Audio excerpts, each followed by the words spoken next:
Welcome back to more Just Know Mother-in-Law stories. These stories were posted by members of our community and are read specifically with permission from the author. Without any further ado, let's dive right in.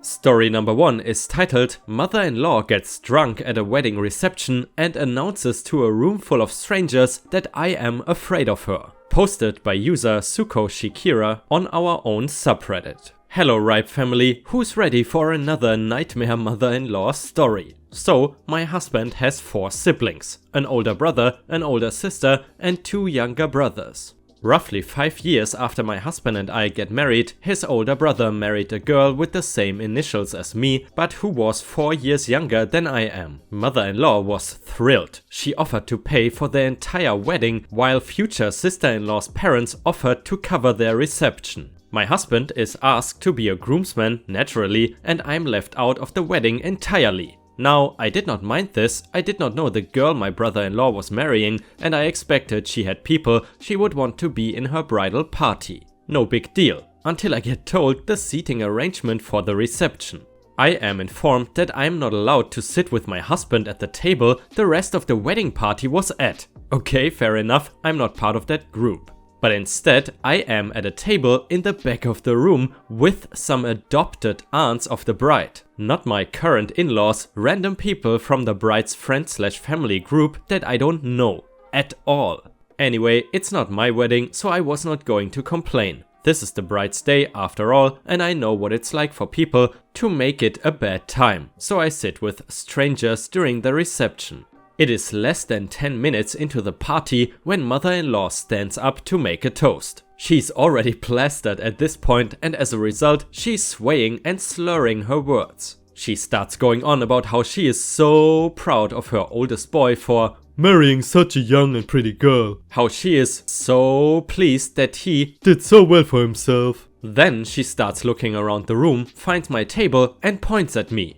"Not like that one," she slurred over the microphone. "That one is scared of me." The whole room gasps and turns to stare at me. I can feel myself turning red, but I paste a smile on my face and try to laugh it off. Until she turned to my husband, handed him $1 and said, "Here, now you can dance with the real bride." Apparently, the new sister-in-law was having a dollar dance where people at the wedding pay to dance with her. Ostensibly, the money goes to the honeymoon or something. I had never heard of this tradition before, but what do I know? So I got to watch my husband pay to dance with his brother's wife while I sit at a table of people I did not know who now think I am scared of mother-in-law. I never get to dance with dear husband myself because the bridal party stays at the head table. And I was not in the bridal party. I was pretty upset, but tried not to ruin another woman's wedding because the day is not about me. I've never gotten over mother-in-law's speech even after all these years. Thanks for listening. I have more stories to share as long as Ripe wants them. And yes, I definitely want them, so please keep them coming. And by the way guys, I'm curious, has anyone ever heard of that pay to dance tradition at weddings before? Let us know in the comments if that is something you have ever experienced. "I just don't trust the amount of love on your faces." Posted once again by user Suko Shikira on our subreddit. Hello Ripe family, I hope everyone had a lovely holiday. I took a small break, but I'm ready to share another Just Know Mother-in-Law story. This one goes back to before my husband and I were married, when we were first dating while I was finishing high school. My husband, boyfriend at the time, graduated the year before me. Shortly before I was to graduate, we started making plans to move in together. We had decided we were in love and we wanted to see if we were truly compatible before we talked about marriage. My parents had an extremely rocky relationship. They divorced after 25 years of being together, and it made me nervous about long-term things like that, so we agreed to try living together before making any other big decisions. I have mentioned in another story how mother-in-law felt about us living in sin. Well, this is the story of how she kidnapped me from work and held me against my will for several hours after she first learned of our plans. Now, I know that sounds hyperbolic, and it is, but only a little. To set the scene, I'm just freshly 18 and a few weeks from graduation. My boyfriend and I had just attended prom and had as good as a time as you can at a high school dance that never played a slow song the entire night. Anyway, I mentioned the prom because we had just recently gotten the pictures back from it, and in them we had posed ourselves. It was quite a romantic pose, if I do say so myself. We are looking into each other's eyes and we look like we are about to kiss. Everyone loved them but mother-in-law. Well, because of our future living arrangement plans, we only ordered one copy of the big size, 8x10 or something. When his mother saw there was only the one, she asked why, and boyfriend told her we planned on moving in together after I graduated. She proceeded to throw a fit, or so he would tell me later, saying, "I don't trust the amount of love I see on your faces." I was at work at the time. Boyfriend and I had arranged for me to call him when I was off my shift so we could go on a date until my curfew was up. 18 or not, my parents still required me home by midnight as long as I lived with them, which I felt was fair since I was still in school. When I got off my shift, I called my boyfriend and his mom answered. I thought it was strange, but all she said was, "He's talking with his father." So I asked her to tell him I was off work and she said, "No need, I will come get you." I don't drive, my vision won't allow it, so I assumed she meant she would take me home while my boyfriend was busy with his dad. That was a big mistake. I should have called my parents. Instead, I got in his mom's car thinking everything was okay. It soon became clear things were not okay. She would not speak to me no matter what I said or asked, and she would not look at me.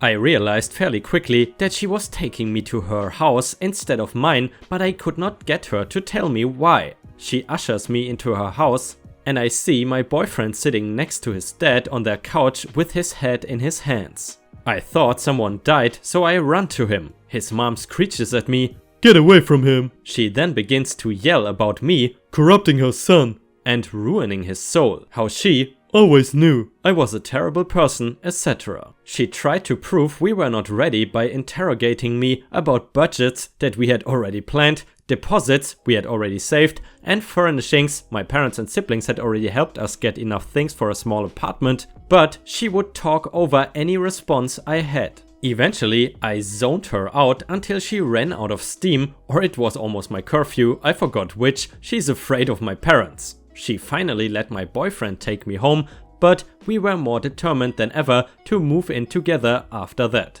That was 16 years ago and we are still together.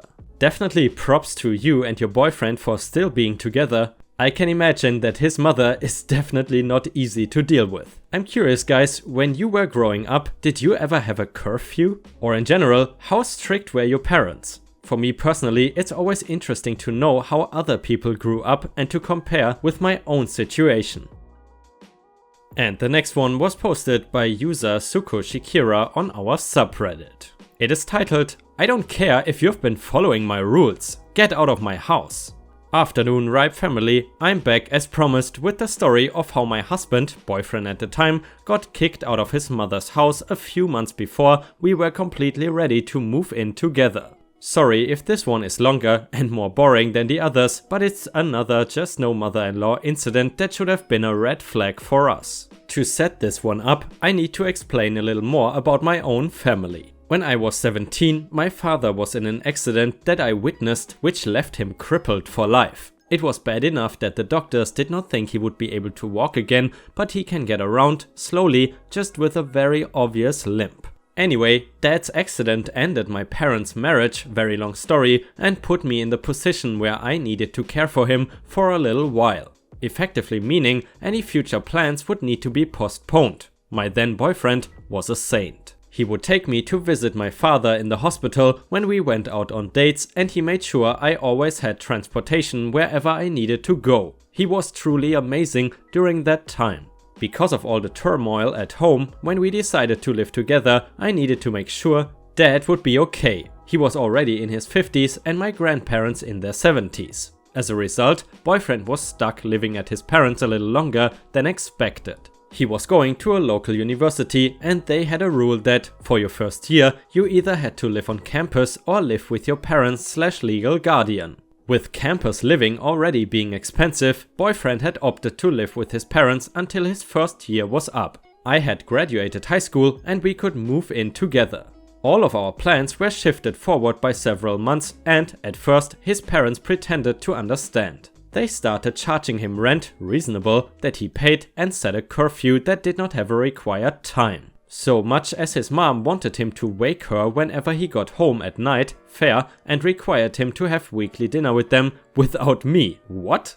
With my curfew being midnight, he was never home later than 12:30 AM. And he always made sure to wake her when he came in. He never missed a rent payment or family dinner. That started happening more than once a week, but I digress. Roughly 3 months before our apartment was ready for us to move in together, only 6 months later than we had originally planned, his mother blows up at him and he calls me in a panic. The following is the best I can recall of what he told me. Apparently, she felt he was taking advantage of them because he was never home. Keep in mind, he was a full-time college student, working full-time and trying to build a serious relationship with me. And even though he never missed a required dinner or rent payment and made sure she knew where he was at all times, she gave him a week to move out. He did not know what he was going to do, but I did. I told him I would handle it and to let me call him back. Then I called my grandma. Side note, Grandma just passed away last January, a month before her 100th birthday, and she was very old school and very southern. She was also living alone in her house because my grandfather needed full-time care that none of us could give him and had been moved into assisted living. Insurance covered that, but not in home nursing. Grandma was livid. She could not believe a mother would be like that, so we came up with a solution. Back in the 60s, my grandparents had turned their garage into a den.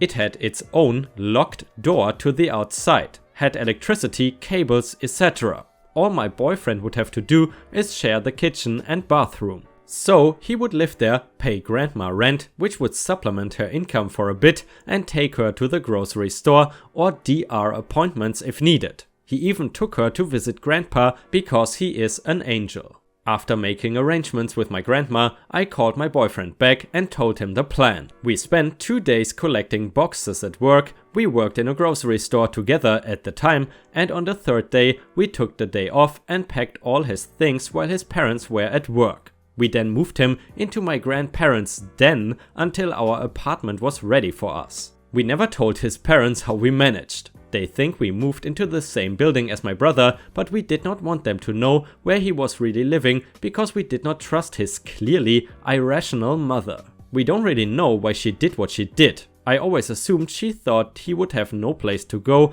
and beg her to let him stay. Maybe I'm assuming too much and she's not that devious. Maybe she is. Maybe she thought forcing us to live together sooner than expected would make us realize we could not handle it, and we would break up. Whatever the case, the joke is on her because my family adores my husband. How could they not? He's the best, despite it all. Thank you very much for posting the story, and we would love to hear more updates. And by the way, if you have watched until here, please don't forget to post some star emojis in the comments and also like the video if you want to support me. All support is very much appreciated, thank you very much. And by the way, if you are new around here and not subscribed yet, then I would just like to mention that we would love to have you in our community, so feel free to join by subscribing.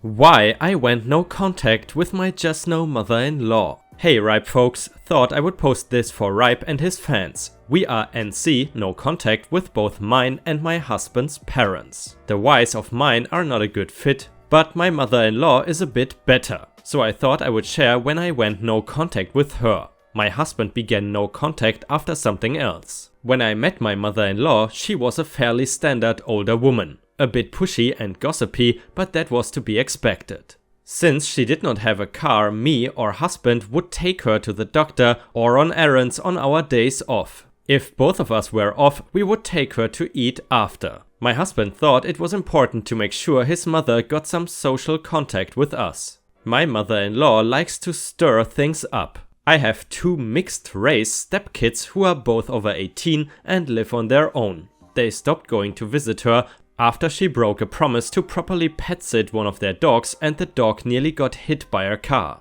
The dog was fine, but stepkid was furious. After this, they would not visit her. My mother-in-law tried to drag me into this and gossip with me, but I just let it roll off me. My husband was not driving her if he could avoid it, so I was the one doing it most of the time. My mother-in-law is a racist. She had told my stepkids, who are mixed race but could pass for white, that if they ever brought home a black person, she would disown them. She never showed this around me, despite me being the whitest white. I guess this is due to her friending me on the Book of Faces, where I was pretty vocal about being against racism. This was what finally got me to go no contact with her. I put up with a lot of her boomer posts, she's old and so what if we disagree. We are family, but she then posted a comment, I don't remember what on, that crossed my line. Hard. It was along the lines of, "This what happens when N-words. She did not say that, but I won't type that word. move into a place. They ruin every place they live." I showed the post to my husband. I told him I would no longer be taking her everywhere and that I was blocking her. He understood, was surprised I had put up with her as long as I had. So all communications went through him from then on. I was not asked to go around her and I am glad. He went no contact about 3 months later for something much worse. Thank you very much for posting the mother-in-law story and feel free to post a follow-up about why your husband went no contact. We would love to know. And guys, I'm curious, have you ever been in the situation that you see a person, for example on Facebook, that you have had no contact with for years, but then you see them post stupid stuff on their public Facebook page and all you can do is just facepalm and block them and think about whether they have been always this stupid or something special must have happened? Let us know in the comments. Holidays in the same town as Evil Clown's sister. Posted by user KittyPup on our own subreddit. As promised, I have another chapter of the continuing saga of ECS, aka entitled Evil Clown's Sister. We flew back to our hometown to spend Christmas with my grandkids and my mother. My mother is doing great in the nursing home. The staff and other patients all love her. ECS regularly goes up there to intimidate her.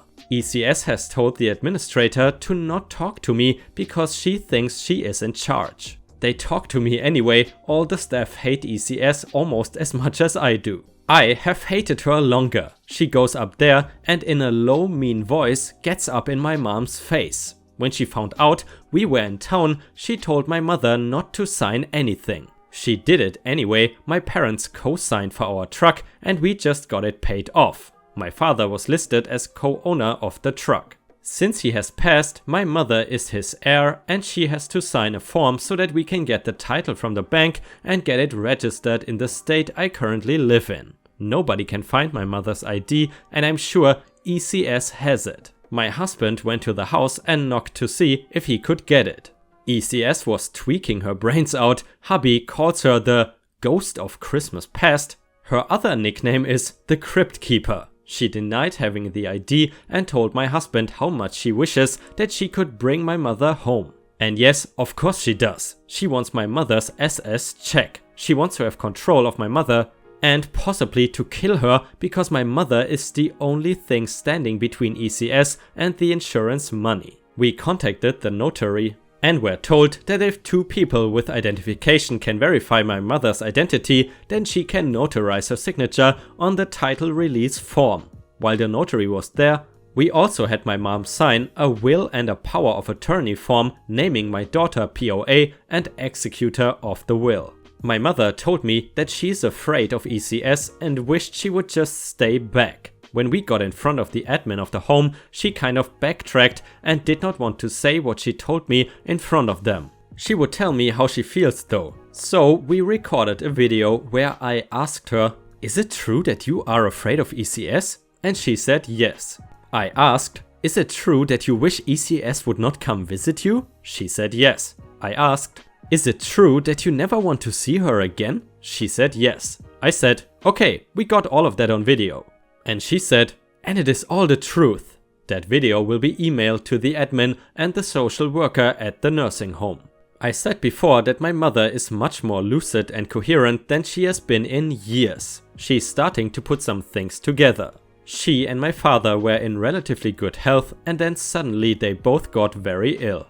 The time frame for their decline in health happened after ECS moved in. In the upcoming months there will be law enforcement involvement. At this time, there is a probable forgery charge, elder abuse charge, and various drug charges on the horizon for ECS. Thanks for reading and stay tuned for updates on this situation. I give full permission for Ripe to read this. Thank you very much for posting the story, Kitty Pup, and I really only wish your mom and yourself and your family the best. I'm wondering if it's possible to get some kind of restraining order against ECS so that she cannot hurt your mom. Anyway, I think it was a very wise decision to make that video with your mom to have at least some kind of proof.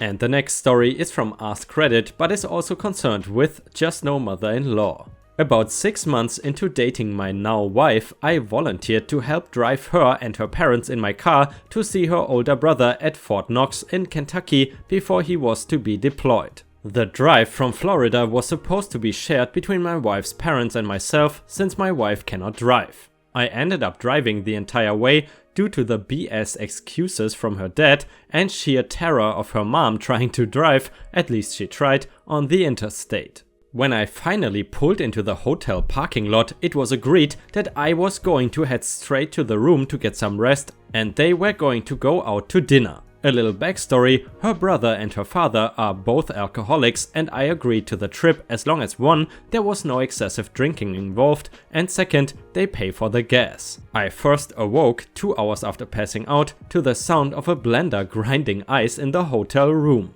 The alcoholic twosome decided they were going to have margaritas. I kept quiet about it as they left to go to the pool. I was woken up for the 2nd time by the screaming in the hallway as they came fighting into the room. Both were wasted drunk. They came into the room, slam danced around for a bit, then stormed out one after the other, still yelling. I said, "F this," and grabbed my bag, which had my laptop in it. My intentions were to head to the lobby and serve the intertubes until they passed out or killed each other. My wife and her mother were insisting that I would be okay and they will calm down soon.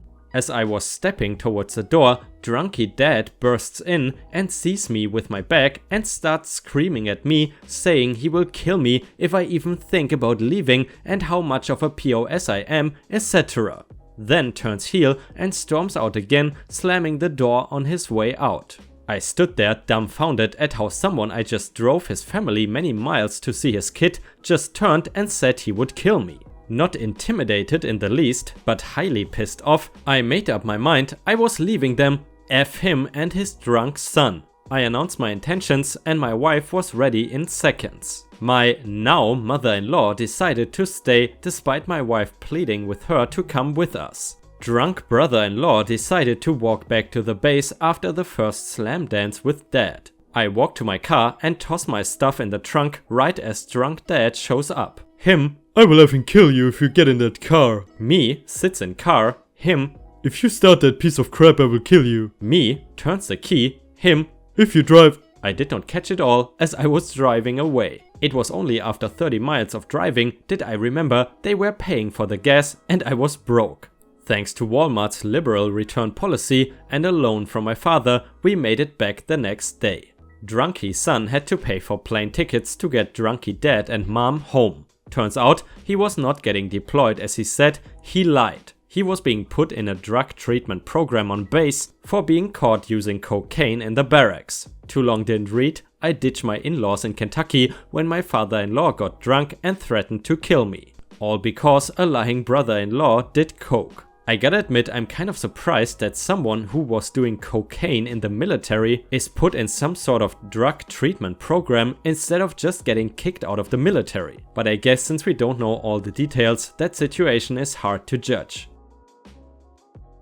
And the next story is also from Ask Reddit, but is concerned with in-laws. It goes, not exactly mine, but my husband's. We first started dating when he was stationed in a decently sized border town, my hometown, with a strong Latino culture. My family is not entirely traditional, but when it comes to love and dating, they strongly abide by the old rules. After graduating from college and moving home for a bit, at 24 I had an 11 PM curfew. Had to introduce all of my dates to my mother and was expected to remain pure. My mom waited up for me every night and expected a breakdown of my activities of the night to make sure they stayed within her strict guidelines. We had been going out for a year when we lost track of time and he kept me out past midnight. I was sweating bullets the entire ride home because in Mexican American culture it does not matter how old you are, you still respect your parents and live by their rules until you are settled with a husband of your own. When we arrived at my place, it was lit up like a Christmas tree. Every single light in the house was on and visible from the street, mainly because all the curtains were pulled wide open. My mom ran up to the door and yelled at my future husband until he got out of the car. This 27-year-old man from Iowa was chewed a new one in 2 languages for a solid hour, loud enough for a large amount of neighbors to gather outside on their lawns to watch the show. I was absolutely horrified and absolutely sure this was the end of any romantic relationship I could possibly have with this man. To my surprise, he remained calm, apologized like this was not weird at all, and managed to calm my raging bull of a mother down enough to inspire her to invite him to dinner that Sunday to redeem himself. Over 5 years and a wedding have passed, and she still tries to pull rank on him every once in a while. She still pulls all sorts of hell if he slips up and calls her by her first name instead of the formal Mrs. Twitterless Christie. He has dodged most of the bullets by learning more about our culture and learning Spanish. I am now the one yelled at. If you don't cook and clean more, that pinchy gringo will leave you, Mia. You need to get it together. Thanks, mom, thanks. You know guys, that makes me wonder, is there any place on the internet where people share crazy mother-in-law stories with Latino backgrounds? Because surely other cultures might have even crazier mother-in-laws than the usual American ones. Either way guys, I hope you enjoyed the mother-in-law content today. I think in the future I might ask some of the authors on r/JustNoMother-in-law if I am allowed to read some of their stories, because I know you guys still enjoy the mother-in-law content, so I will see what I can do. But anyway, I hope you have a fantastic day and I see you again tomorrow.